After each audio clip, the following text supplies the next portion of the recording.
우리가 집에 대해서 이야기할 때 그 안에는 여러 가지 의미가 있습니다. 먼저는 건물로서 집입니다. 말 그대로 아파트나 빌라, 주택과 같은 형태의 건물을 의미합니다. 다양한 모습으로 존재하지만 우리는 모두 집이라고 부릅니다. 이때 집은 공간과 장소로서의 의미를 가집니다. 그리고 또 다른 경우는 이런 것이죠. 이번 추석에 우리 집은 각자 집에서 보내기로 했어. 이 말은 무엇이죠? 느리울마을 아파트가 홀로 추석을 보낸다는 말인가요? 그 말이 아니라 이때 집은 각 가정이나 가족을 의미합니다. 이 같은 말이지만 장소나 공간을 말하기도 하고 또 가정이나 가족을 표현하기도 합니다. 집은 내가 거주할 뿐만 아니라 내가 속해 있는 공동체이기도 한 것이죠. 또 공동체의 의미뿐만 아니라 쉴 곳으로의 의미도 지닙니다. 많은 사람들이 밖에서 지치고 힘들 때 이런 말을 하곤 합니다. 어서 집에 들어가고 싶다. 이 말은 집이라는 공간이 단순히 주소를 부여받은 장소를 넘어서 내가 쉴 수 있는 곳이라는 의미도 포함된 것입니다. 이것은 가족 구성원이 없이 홀로 지내는 사람에게도 마찬가지죠. 그런데 모든 사람이 집을 좋아하거나 쉴 수 있는 곳이라고 생각하지는 않습니다. 경제적인 상황이나 가정 안에서의 문제 때문에 어떤 사람들에게는 이 집이 조금 다른 의미이기도 하죠.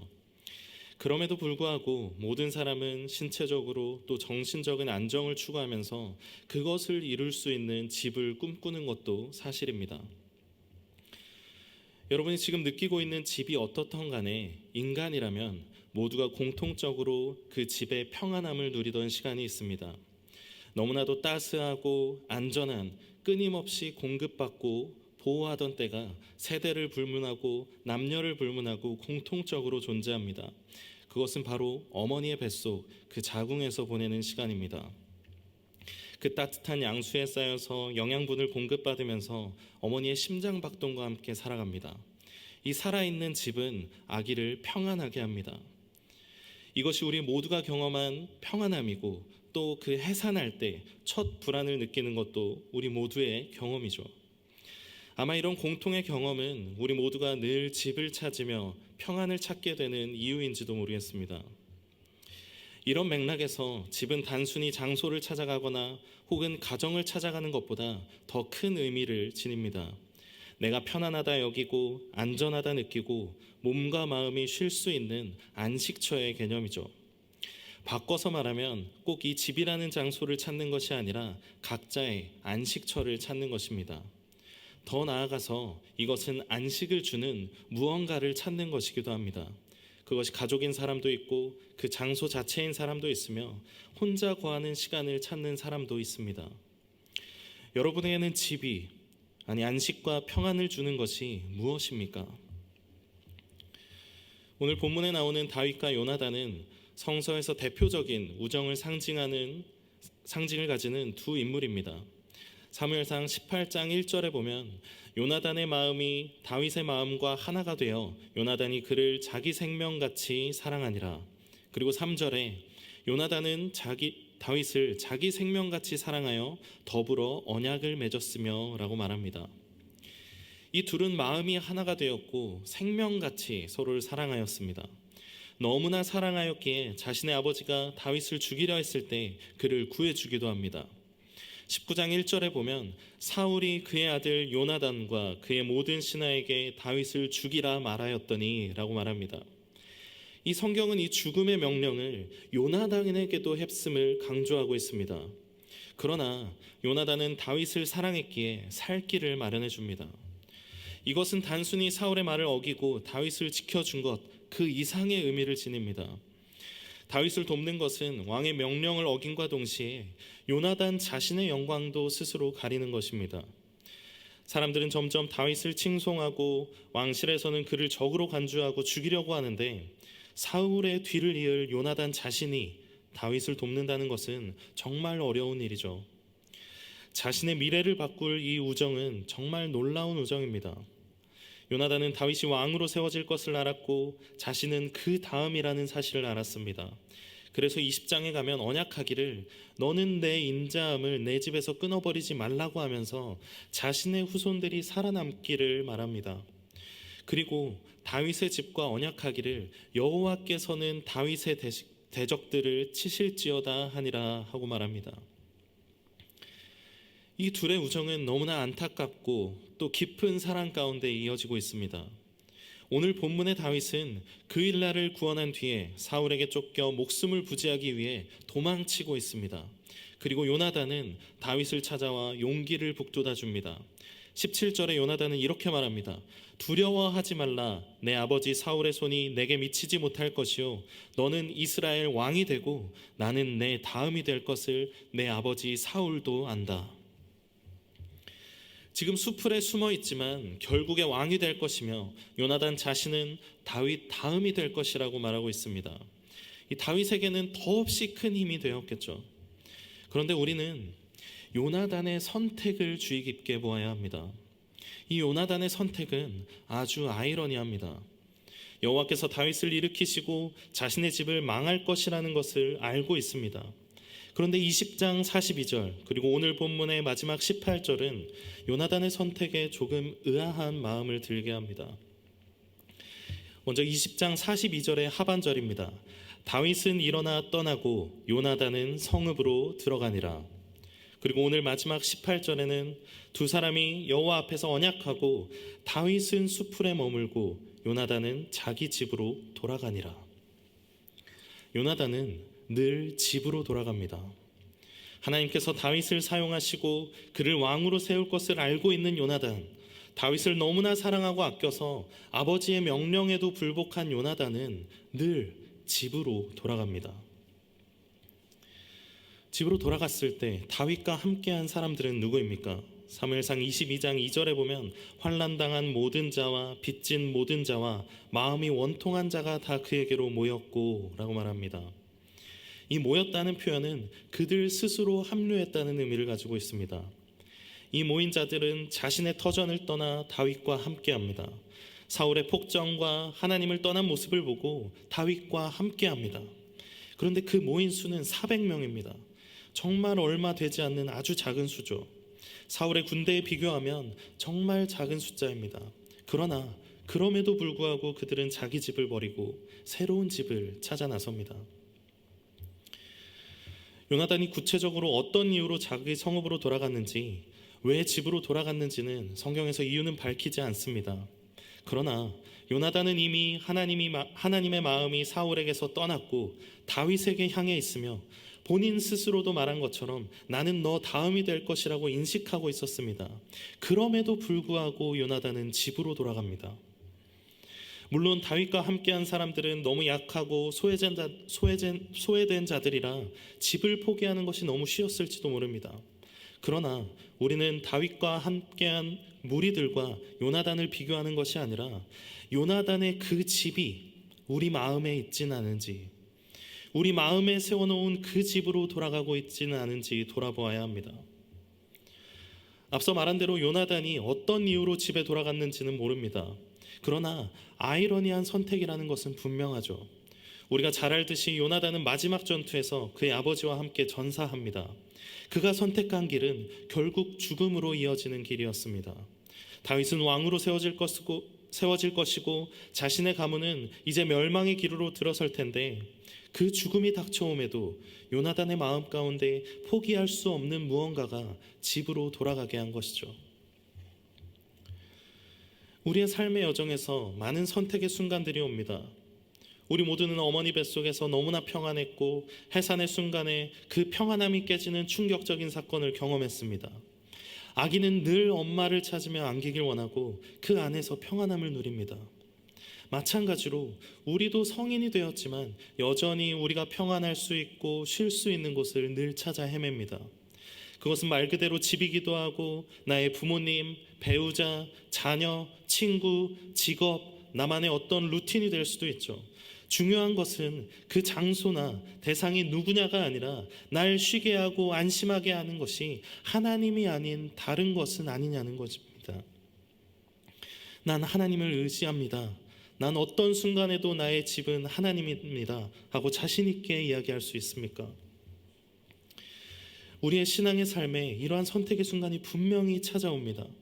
그저 그런 선택의 순간이 아니라 이것이 아니면 절대 안 될 것 같은 선택의 순간이 옵니다. 그때 정말 우리는 하나님의 길을 따를 수 있습니까? 내게 평안함을 주고 안식을 주고 쉼이 되는 그 모든 집을 떠나서 숲으로 나갈 준비가 되어 있습니까? 우리는 때로 죽음으로 가는 길임을 알매도 불구하고 포기하지 못하는 것들이 있습니다. 내 삶의 여정 속에서 만들어진 나만의 집, 나를 쉬게 하고 편하게 하는 집이 문제의 끝자락에서 늘 기다리며 여기 와서 쉬라고 손짓합니다. 하나님을 가리우고 어리석은 선택을 하도록 부추깁니다. 사탄은 늘 그렇게 가장 중요한 순간에 하나님으로부터 돌아서도록 만듭니다. 우리는 늘 기도와 말씀 가운데 그것을 경계하며 하나님을 바라볼 수 있도록 깨어 있어야만 합니다. 다윗은 시편 131편에서 이렇게 말합니다. 실로 내가 내 영혼으로 고요하고 평온하게 하기를 젖된 아이가 그의 어머니 품에 있음 같게 하였나니 내 영혼이 젖된 아이와 같도다. 이스라엘아 지금부터 영원까지 여호와를 바랄지어다. 다윗은 청년의 때부터 노년까지 우여곡절이 참 많았죠. 그러면서 얼마나 사람이 탄탄하게 자라났겠습니까? 각종 수모와 고통의 문제들 속에서 마음이 찢어지고 다시 아물면서 자기를 방어하고 지키기 위해 정말 많은 것을 준비해야죠. 그런데 다윗의 마음속에 평안함을 얻는 방법이 여호와 하나님 안에 머물며 그를 바라보는 것이라고 다윗은 고백합니다. 배가 고파서 울던 아이가 풍족하게 먹고 이제 입을 뗀 아이가 어머니의 품에 안겨서 새근거리며 평안함을 누리는 것처럼 여호와 하나님 안에 있을 때 그렇게 평안하다고 다윗은 고백하고 있습니다. 다윗의 집은 그의 궁전도 친구도 가족도 아닌 여호와 하나님의 품인 것이죠. 다윗에게는 하나님의 전에 머무는 것이 가장 안전하고 평안한 선택이었습니다. 우리도 이런 신앙을 닮아야 합니다. 삶에서 만난 문제들을 해결하면서 체득한 방법들이 너무 많고 평안하기 위한 선택이 너무나 많습니다. 그러나 다윗이 삶을 통해 하나님 품에 있는 것이 가장 완전한 해결이라는 사실을 깨달은 것처럼 우리도 하나님의 품에 안기기를 소망해야 합니다. 요나단의 선택은 자기의 자리를 지키고 아버지의 곁을 지킨다는 점에서 당연해 보이고 흠잡을 게 없을 것처럼 보이기도 합니다. 그러나 믿음의 눈으로, 신앙의 눈으로 바라본다면 집으로 돌아가는 것이 아니라 여호와 하나님께서 이끄시는 길로 가는 것이 마땅합니다. 하나님이 다윗을 선택하셨다면 다윗에게로 가는 것이 마땅합니다. 다윗을 사랑해서가 아니라 하나님이 그를 택하셨고 그와 함께 하신다면, 그것이 하나님이 원하시는 길이라면 요나단의 집은 다윗이 머물고 있는 수풀이어야 했습니다. 왕자의 자리를 지키려기보다 하나님의 뜻이 있는 곳으로 발걸음을 옮겨야 했습니다. 마태복음 12장에 보면 예수님께서 무리에게 말씀하시는 장면이 나옵니다. 밖에는 예수님의 어머니와 동생들이 예수님께 말하려고 서 있었습니다. 한 사람이 예수님께 말합니다. 밖에 당신의 어머니와 동생들이 기다립니다. 그때 예수님은 이렇게 말씀하십니다. 손을 내밀어 제자들을 가리켜 이르시되 나의 어머니와 나의 동생들을 보라. 누구든지 하늘에 계신 내 아버지의 뜻대로 하는 자가 내 형제요 자매요 어머니이다 하시더라. 예수님은 하나님의 뜻 가운데 모여있는 자들이 참 가족이라고 말씀하십니다. 우리는 우리의 마음과 몸이 쉴 집이 필요합니다. 그러나 그 집은 하늘 아버지께서 허락하신 영원한 집이어야 합니다. 우리의 집을 이 땅에 짓고 있다면 이제 그만 내려놓고 하나님께서 주신 집을 지어 나가야 합니다. 내가 너무 힘들 때 나의 직업이 도움이 됩니까? 내 취미가 도움이 됩니까? 나의 가족이, 친구가 도움이 됩니까? 맞습니다. 도움이 될 수도 있습니다.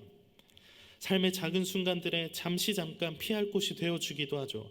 그런데 삶의 정말 중요한 순간에 하나님이 아닌 그런 것들이 나에게 평안이 주는 집이 되어서는 안 됩니다. 우리의 집은, 우리의 소망은 영원한 하늘나라, 영원한 집에 두어야 합니다. 고린도후서 4장 18절 말씀입니다. 우리가 주목하는 것은 보이는 것이 아니요 보이지 않는 것이니 보이는 것은 잠깐이요 보이지 않는 것은 영원함이라.